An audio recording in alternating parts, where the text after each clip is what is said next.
is Maria, and I have a question for you.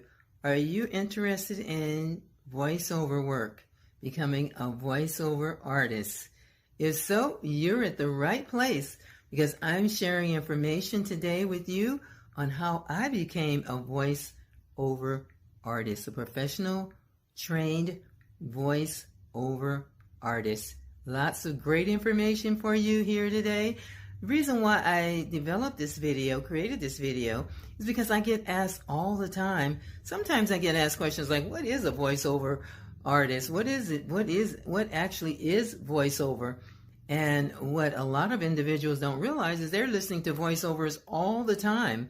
So the other question I'm asked too, and that's the reason why I put this video together for you, is because I get asked the question, how do you become a voiceover artist? So I am here today to answer that question for you. Again, my name is Maria, and I will be talking today very briefly about how to become a voiceover artist and just some of the particulars of becoming a voiceover artist.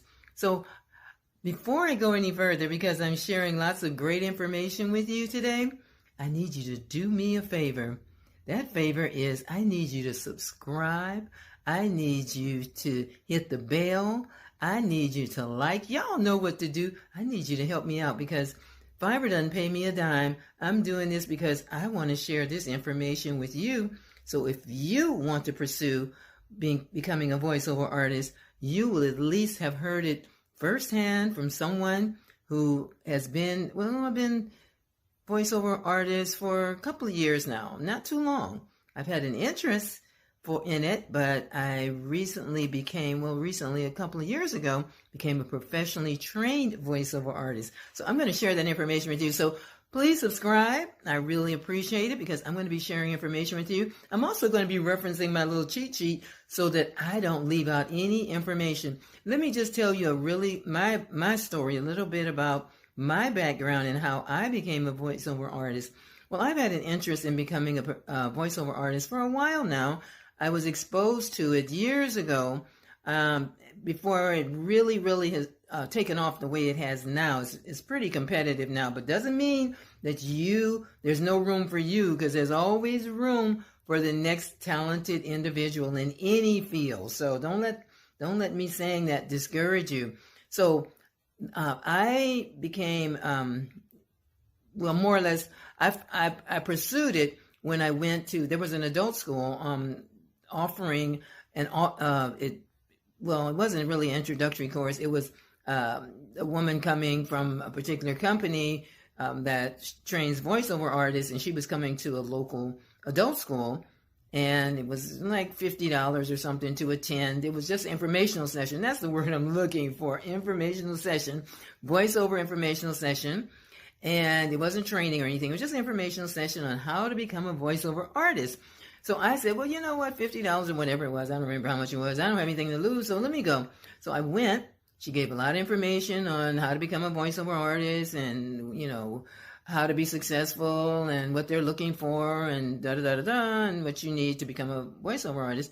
So at the end of her session, she said, I'm going to allow anybody who wants to do a little sample voiceover to actually do that. And then I will give you honest critiques. So I said, at the time I was really busy. And when she said that, I said, oh, well, you know what? I'm not going to stay for that. She said, why not? It's just take a few minutes. So I said, well, I got a lot going on and I'm not sure if I'm really ready to pursue this. Long story made short, she convinced me to stay and participate in this group exercise, and everyone had an opportunity to do a voiceover sample.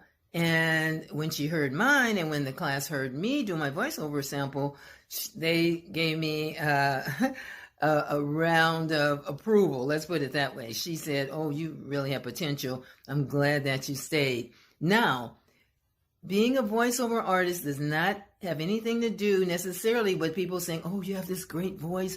You should be a voiceover artist.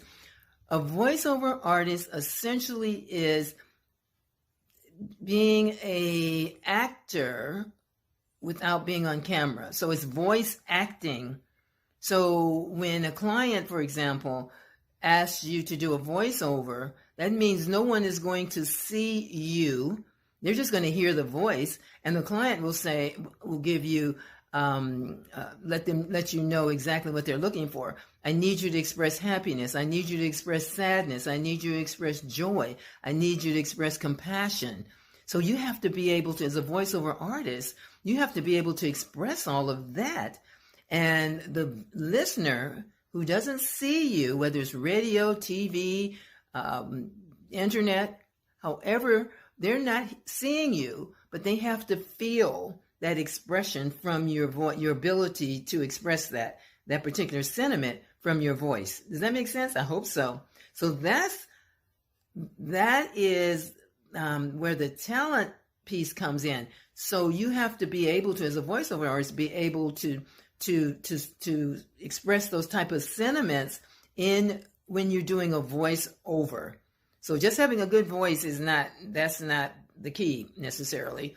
You have to be able to do voice acting and do it well, because clients are very, they know what they want, and they will tell you specifically, this is what I want. This is what I want to hear. This is why I'm hiring you to express this particular emotion. So just keep that in mind. So steps to becoming a voiceover artist. So when I ended up taking some training, and everybody should get some type of training. Now there are trainings that are, the high-end training, and then you can go online and find training that is not as expensive or not necessarily high-end training. You can probably go to YouTube and get a lot of information on how to become a voiceover artist, and maybe even a little bit of training. And then there's various websites that offer classes and training, but it's not as extensive. Now, the training that I signed up for, it was a little pricey, but that's okay, because I got a very comprehensive, training package, even weekly coaching sessions, weekly 30-minute coaching sessions. And also I could talk to the vice president and he'd get right back to me with any questions and all of that. I don't have any regrets about spending the money that I spent in order to be professionally trained. But like I said, you don't have to spend a lot of money, but you're going to probably take you a little bit more time to actually hone the skills to qualify you to be able to actually do voiceovers and sell your skills. Okay, so moving right along here, I'm looking at my little cheat sheet here. So again, like I said, voiceover is being able to express those various feelings and sentiments without anyone actually seeing you, and being good at it, by the way. So let me just share something with you right quick. So I do various types of voiceovers, but let me share this one with you. Hey, boo, I want you to come over here and get some gumbo right now. I ain't gonna wait for you now. I got the icebox already, all open and everything. I done took out all the crab and the shrimp and everything, and it's ready for you. So come on, get your gumbo, baby. Come on, get your gumbo, boo. So that would be a sample of a Southern New Orleans type of voiceover that the client may or may not want. So I just threw that in there so you can as a little teaser to show you what you have to be able to do with your voice if you advertise or promote yourself as being able to express certain sentiments. So I'm looking at my little cheat sheet here. So what else is it that you need to have? So with being a voiceover artist, you want to Google voiceover training, because there's tons of information on Google for voiceover training. Now, let me just share this with you. Once I finished my training, I signed up for websites that were $500 and $600 a year, and I didn't get return on my investment. I realized that pretty quickly. After a while, I said, this is kind of like a cattle call when I get auditions. So I really wasn't getting what I needed to get in order to consider myself as having gotten my money's worth. So I decided to get off of the paid sites, not pay the $500 or $600 a year. And actually, I joined Fiverr. And I wasn't sure if I was going to be able to be successful on Fiverr as a voiceover artist. And that's what I'm selling on Fiverr. I'm a new seller, but I have sold as a new seller almost $1,600 worth of sales. So I am showing you my photo of the sales that I've made on Fiverr and counting. So I have practiced, honed my voiceover skills, and I'm still learning and I'm still practicing. So you continue to practice and hone your skills. So you don't want to ever just get comfortable. So you always want to be picking up on new techniques and practicing so you can get better and better and better and better.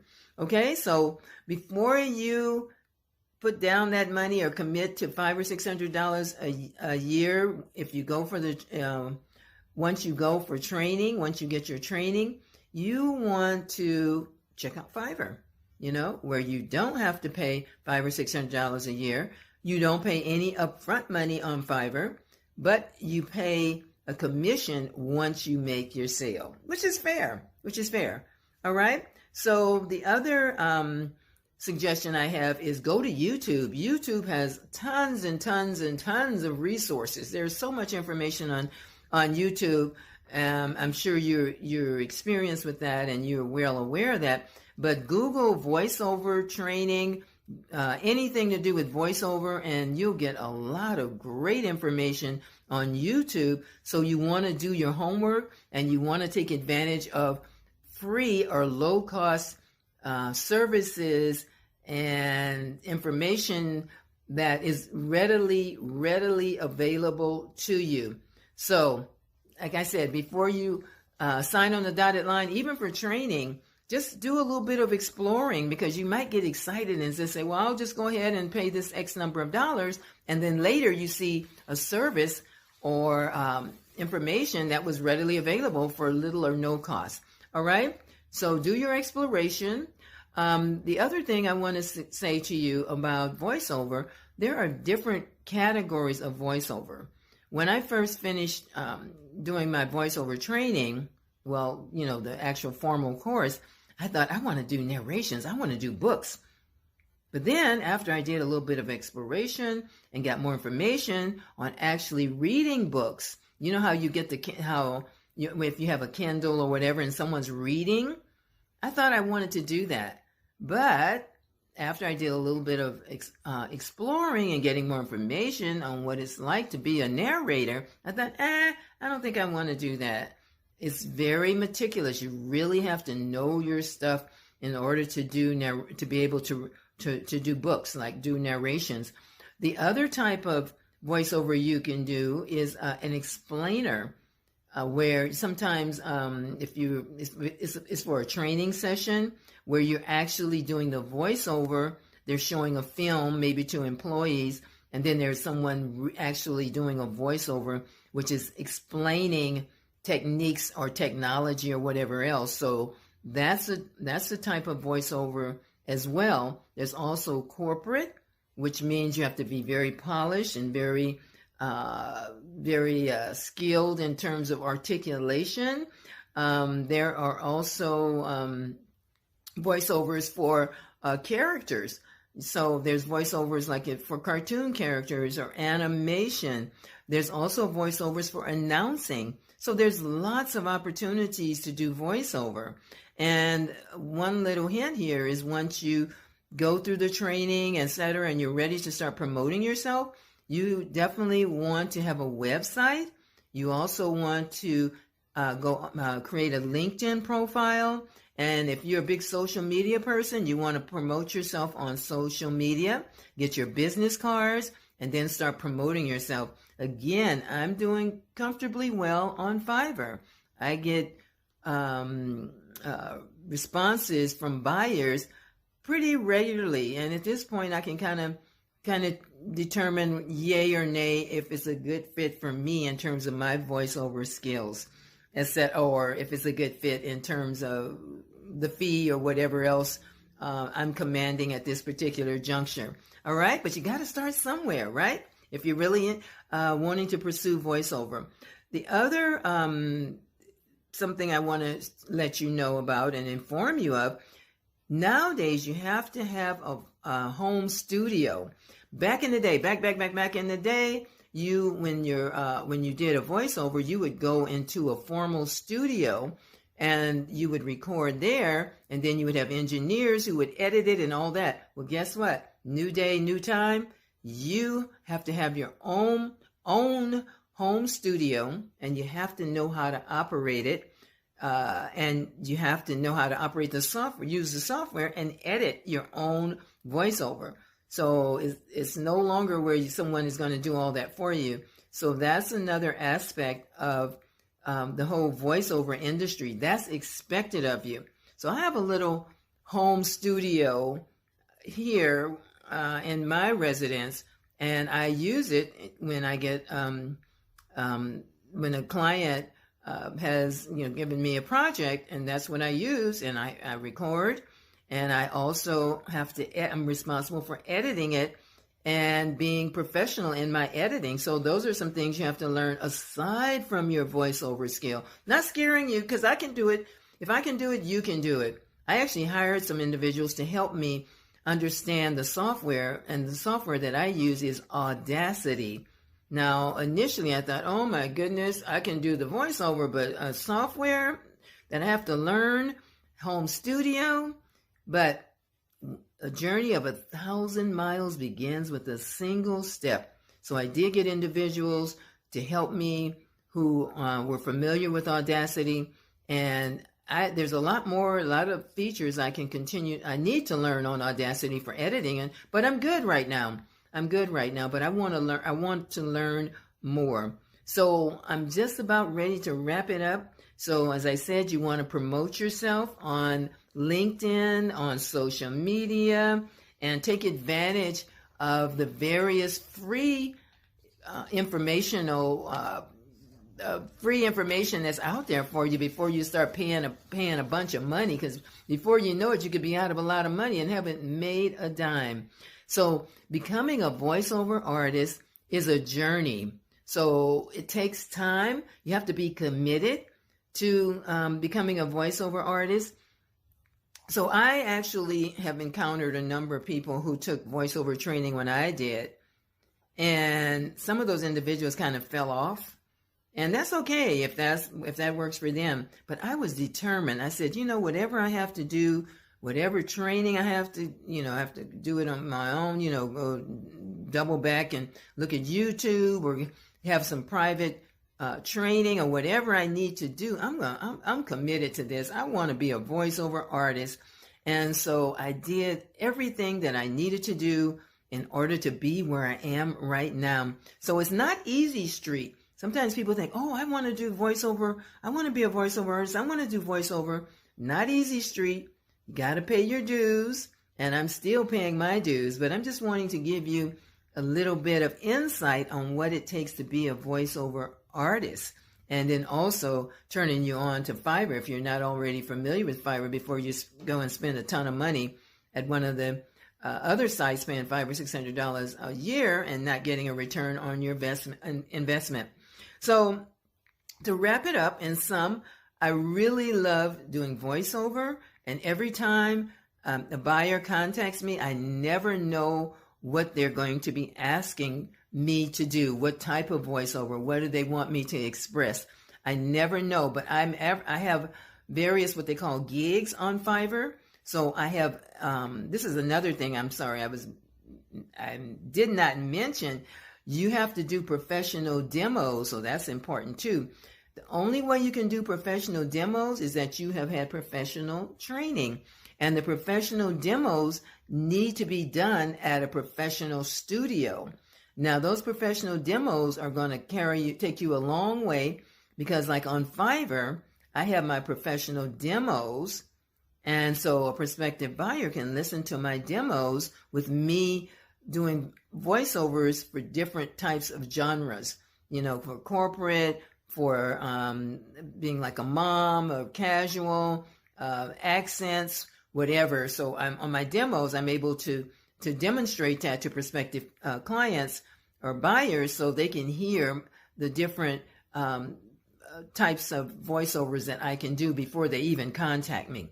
Okay, so I love being a voiceover artist. It's not, you just walk in here and think, the world's going to be waiting on you. Well, the world is waiting on you, but you got to come 100. You got to come correct.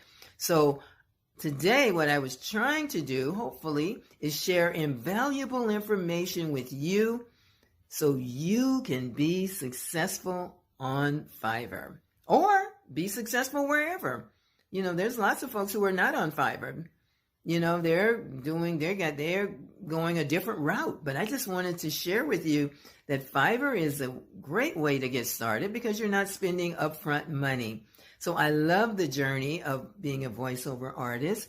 I wanted to share that insight with you in case you're interested in becoming a voiceover artist, just so you have an idea. I may have left a few things out, but I tell you what, if you have any questions on becoming a voiceover artist, you can just simply ask me the questions in the comments section, and I will get back with you as soon as I possibly can.